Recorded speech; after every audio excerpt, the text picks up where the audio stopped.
रहीम, आज हम बात करेंगे। वो कहता है what are geostationary orbit. Geostationary orbit क्या होते हैं? और कहता है prove that height of a geostationary satellite from the surface of earth is 36,000 kilometres.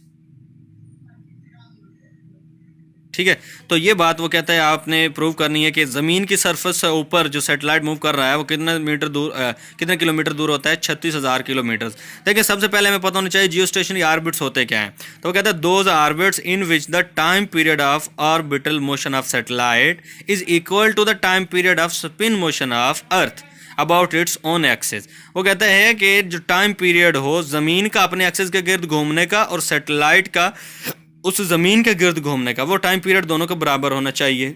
एक ऐसा ऑर्बिट होना चाहिए तो such that satellite stay over one particle place on earth. अब ये क्या होगा, इससे टाइम पीरियड दोनों का बराबर होगा तो हमें यूं लगेगा जैसे वो सैटेलाइट मूव कर ही नहीं रहा, वो ज़मीन के ऊपर एक ही जगह पर खड़ा रहेगा। जैसे ये देखें, मेरे फर्ज मैं ये कहता हूँ कि ज़मीन है और ये कोई रेडियस है, ये कोई रेडियस है, सॉरी ऑर्बिट है जिसका रेडियस आर है।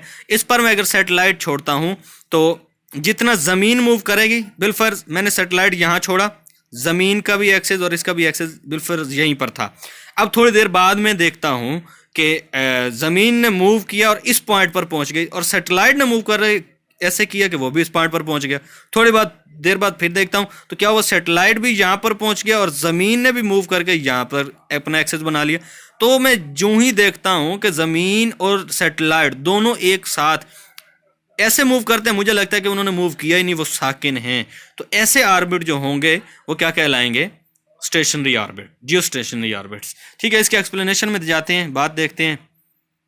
अच्छा, उसके लिए ये वो एक लाइन उसने लिखी, these satellites appears to stationary with respect to earth, कि ज़मीन के लिहाज से वो सैटेलाइट हमें लगते हैं कि उन्होंने मूव किया ही नहीं, क्योंकि वो एक ही पोजीशन पर, जितना ज़मीन मूव कर जाती है उतना ही नीचे से ज़मीन ने मूव किया, उतना ही ऊपर से वो भी मूव कर रहे होते हैं दोनों की, क्योंकि वेलोसिटी या रेडियस जो होता है उस ऑर्बिट का, वो ऐसे मिल जाते हैं आपस में कि वो एक साथ सेम वेलोसिटी से मूव कर रहे होते हैं। एक्सप्रेशन में ज़रा देखें, वी ऑर्बिटल हमने देखी थी, वो Gm/r अंडर रूट था। हमें v पता है, v बराबर होता है s/t के। v वेलोसिटी होती है, s डिस्टेंस होता है, t टाइम होता है। अब यहाँ पर देखें ज़रा s कितना है। s हमारे पास एक सर्कल का सरकमफेरेंस है। सर्कल का सरकमफेरेंस कितना होता है? 2πr। तो जो है ये सरकमफेरेंस हमारे पास सर्कल का होता है 2πr, यानी जो सैटेलाइट ने वो डिस्टेंस तय करना है वो सरकमफेरेंस कितना है? 2πr है। तो मैंने यहाँ पर क्या लिखा कि s की जगह 2πr वो वैल्यू लिख दी। ठीक हो गया जी। तो उसके बाद देखें s is equal to 2πr जो यहाँ पर लिखा हमने। अब इक्वेशन 1 और 3 इसको कंपेयर करते हैं। ये देखें, नो कंपेयर इक्वेशन 1 एंड 3, ये वाली Gm/√r वाली ये वाली बात, और ये वाली जो बात हमने बनाई 2πr/t, इसको कंपेयर करते हैं। तो देखें कंपेयर में क्या होता है, जब कंपेयर किया दोनों इक्वेशंस लिखी हमने, ठीक है, वो कहता है स्क्वायर ऑन बोथ साइड, यहाँ पर अंडर रूट खत्म करने के लिए स्क्वायर लेते हैं, तो ये क्या हो जाएगा 4π का स्क्वायर r का स्क्वायर बटा क्या हो जाएगा t का स्क्वायर इज इक्वल टू हमारे पास Gm/r, यहाँ से स्क्वायर लेंगे तो अंडर रूट कैंसिल हो जाएगा। अब ये r एक है और ये 2 है, ये इधर जाके जब इसके साथ ज़रब होगा तो r की पावर कितनी हो जाएगी? 3 हो जाएगी।